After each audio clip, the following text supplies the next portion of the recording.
You can't make a Japanese role-playing game without roles, can we?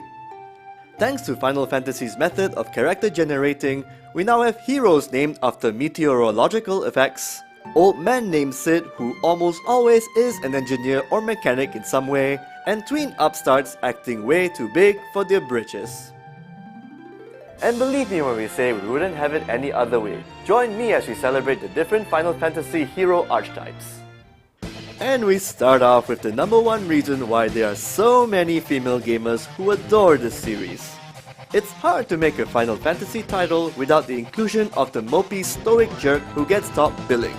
Squall, Cloud, Cecil, these are the guys that get the job done eventually with whatever weapons and conviction they have handy.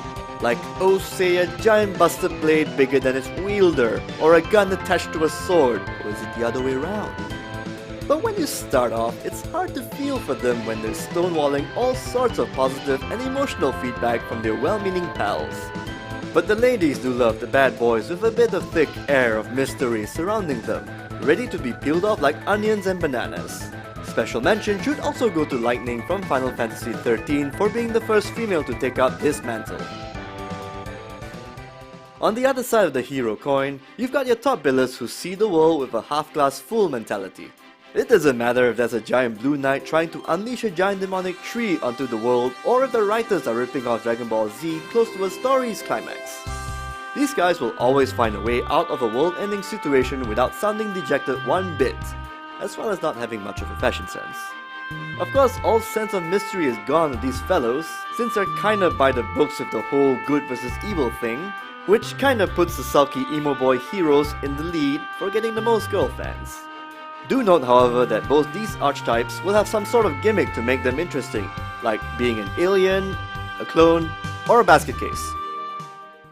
For every successful hero, there's always an equally successful heroine.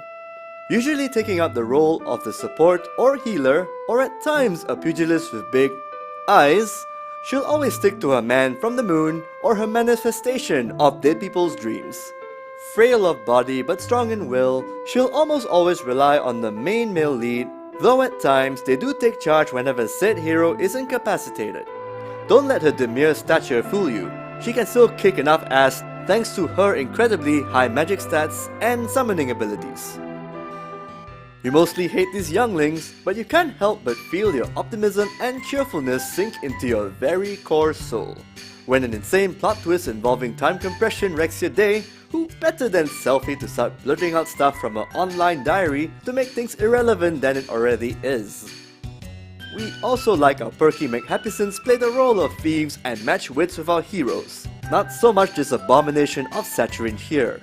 It should be noted that some of them do prance around in less than practical get-ups and hairstyles for the target audience's edification. Oh Japan. They make you laugh, as well as look ridiculous even by the world's ludicrous standards. They also have pretty out there power-ups to dispatch their foes, like the power of gambling and the power to devour a monster whole, regardless of size and calorie count. Of course, it's hard to justify their inclusion when you've only got so little party space to spare. The Roger Murtaghs of Final Fantasy, these guys may claim that they're too old for this stuff, but they're still willing to depart any sort of wisdom to their fellow party members who are but a fraction of their age. Their ramblings, cursings, and misogynistic tendencies steal the show at times, but it's also their ability to lay the smacker down in dire and noble times that cement their place in the party. There's that quote we often hear, speak softly and carry a big stick. That's all these guys need. At times, they outshine the main hero in the coolness quote just because he either starts out as a bad guy with bad intentions at first but ends up becoming the party's anti-hero. They don't need to say much either because their actions and their elongated backstories that play out in the middle of the main story speaks louder than words. On a related note, they do crop up together with the sulky emo boy archetypes in numerous slash fictions you can find online. Try to top that, 50 Shades of Grey. These are but a smattering of our favorites. Tell us, which are your favorite archetypes? Do you believe that we're missing like one or two? Tell us at the comments box below.